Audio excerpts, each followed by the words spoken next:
भाई अभी मैं पढ़ा रहा था और पढ़ाते-पढ़ाते मेरे दिमाग में एक बात याद आई जो आप ये सामने वीडियो देख रहे हैं ना राजपाल यादव जो मशहूर कॉमेडियन, भाई जेल जा चुके हैं।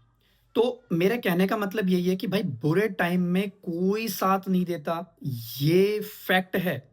जब राजपाल यादव जो मशहूर कॉमेडियन हैं, जो लोगों को हँसा रहे थे और सब उनका साथ भी दे रहे थे, आज वो बंदा जेल जा चुका है, तब उनके साथ कोई नहीं है। वरना बॉलीवुड इंडस्ट्री में इतने बड़े-बड़े फेमस एक्टर हैं कि उनके लिए रकम कुछ भी नहीं थी अगर उनका साथ देते। तो ये वीडियो मैं इसलिए बना रहा हूँ कि ये एक मैसेज है उन लोगों के लिए जो सोचते हैं कि आपके साथ कोई खड़ा है। भाई बुरा वक़्त जैसे ही आपका आएगा, कोई आपके साथ नहीं खड़ा होगा, सब दूर हट जाएँगे, सब आप लोगों के पास तब तक हैं जब तक उनकी ज़रूरतें हैं।